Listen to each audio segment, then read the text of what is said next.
Acho que eu nem sabia muito bem o que era ciência quando eu era criança. Eu gostava muito das aulas de ciência, biologia, química, física, quando eu estava no ensino médio.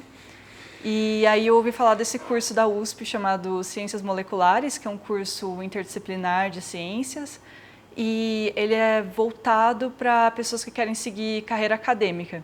Mas eu nem sabia o que era carreira acadêmica. Eu gostei da ideia de poder continuar estudando biologia, física, tudo que eu gostava ao mesmo tempo na faculdade. E entrei nesse curso. Então, durante 2 anos eu fiz as matérias básicas de todas essas disciplinas. E depois, nos últimos 2 anos, a gente precisava fazer iniciação científica. E aí eu acho que foi mais conversando com as pessoas do curso, entendendo, descobrindo o que é um artigo científico e com a experiência mesmo na iniciação científica que eu fui entender o que era ciência, o que era fazer ciência mesmo. Quando eu estava na graduação, né, como eu mencionei, eu percebi que eu gostava muito de computação e de biologia e que eu queria continuar trabalhando com as duas coisas. Então, eu fiz uma iniciação científica na área de bioinformática. E quando eu estava lá, eu também tive a oportunidade de passar um tempo na Inglaterra, trabalhando em um laboratório lá. E uma coisa que eu percebi durante a iniciação científica é que, por mais que eu gostasse da bioinformática, eu sentia que a parte experimental eu lia nos artigos, mas ainda era uma coisa muito abstrata para mim. Então, eu resolvi fazer o mestrado aqui porque era uma chance tinha esse projeto para eu juntar a bioinformática, que eu gostava, com um pouco de experiência de bancada também. E eu já tinha ouvido falar da professora Lígia, as pessoas falando, mas também pesquisando nos sites da USP. E eu gostava muito do trabalho dela, tinha interesse nessa parte da inativação do cromossomo X, então conversei com ela e no final deu tudo certo para eu entrar no laboratório dela. E isso foi em pleno período da pandemia? Aconteceu? Sim, eu entrei aqui em 2020, então eu demorei mais de 1 ano até vir para o laboratório mesmo, trabalhando totalmente remoto. E também foi uma coisa boa por causa da pandemia, então a primeira parte do meu projeto eu tinha como fazer só em casa, porque trabalhando com bioinformática. E aí agora estou tendo a chance de vir aqui e fazer a parte de bancada também. Eu estudo um processo que chama inativação do cromossomo X. Então, todos os mamíferos placentários, as fêmeas têm duas cópias do cromossomo X, mas os machos só têm uma. E aí existe um processo de compensação de dose que acontece em todas as células só das fêmeas, em que um dos cromossomos X, uma das cópias, é inativada. E a gente já sabe que tanto em humanos quanto em camundongos isso acontece bem no início do desenvolvimento embrionário. E em camundongos a gente sabe bastante sobre esse processo, mas em humanos a pesquisa depende de embriões. Geralmente são embriões que sobram de clínicas de fertilização in vitro, então eles são muito difíceis de conseguir, tem várias questões éticas envolvidas nisso e também pode ser, eles muitas vezes não têm uma qualidade boa, porque os embriões realmente bons vão ser implantados, então esses são só os que sobram e é isso que a gente tem como material para estudar esse processo. Então, o meu projeto é tentar desenvolver um modelo melhor para estudar a inativação do cromossomo X em humanos, só que baseado em células-tronco.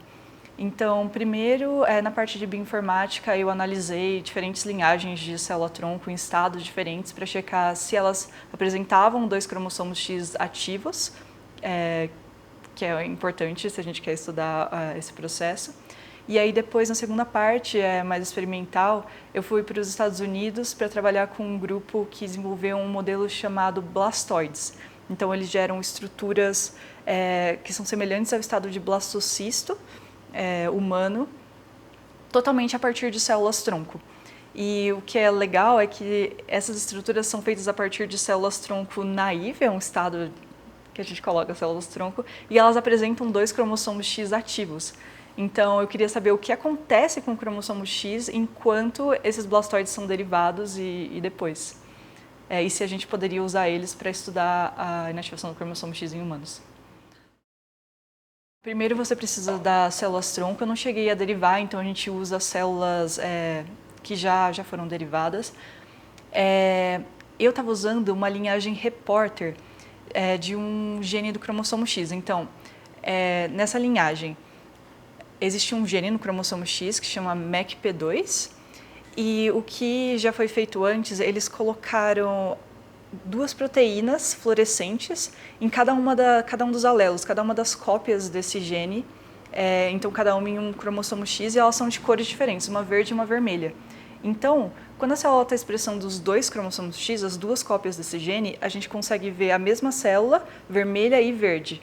Porém, quando acontece a inativação do cromossomo X, uma das cópias vai ser inativada. Então, a gente passa a ver cada célula expressando ou o verde ou o vermelho. Então, eu usei essas células, cultivei elas, transformei elas para o estado que eu precisava para gerar os blastoides. E aí, para gerar os blastoides, a gente usa uma placa que tem vários pocinhos muito pequenos. A gente coloca algumas células lá e usa alguns meios diferentes que fazem com que a estrutura dos blastoides se forme. E aí, ao longo do processo de formação, eu fixo os blastoides, então isso interrompe o crescimento deles, como se congelasse eles no tempo, e vejo aquele estado como ele está. E daí comparo os diferentes estados ao longo do tempo. E em que fase você está da sua pesquisa? Quase terminando, escrevendo a dissertação.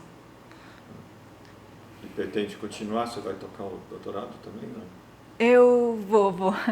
Eu vou trabalhar com uma área um pouco diferente, mas vou continuar no doutorado, sim. Tá. Eu acho que é importante a gente entender como as coisas funcionam. Foi uma coisa que eu sempre gostei e tem muita coisa que a gente não sabe.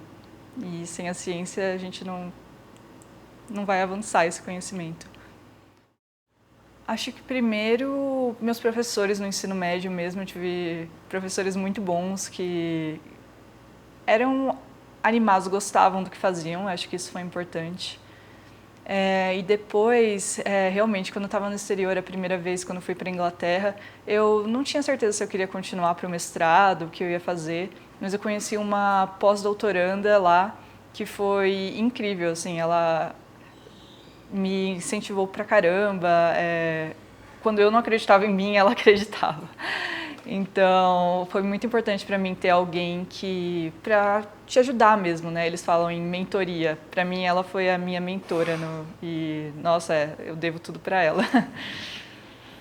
E ela, qual área que era? Era lá na bioinformática, né, que vocês fez lá? Ela era bióloga, estava começando na parte de bioinformática. O nome dela é Elo. Ela era da Estônia. Resiliência. Tem que saber, as coisas vão dar errado muitas vezes e você tem que repensar, se reinventar, dar um jeito de fazer as coisas continuarem avançando. Acho que uma coisa que eu também demorei para entender é que você sempre precisa de outras pessoas. Então, não é você tentar fazer tudo sozinho. Você está numa área muito específica e também tem outras pessoas ao seu redor que também vão estar trabalhando com coisas muito específicas, então o melhor é você ir atrás de pessoas que também são especialistas nas áreas delas e para todo mundo avançar junto.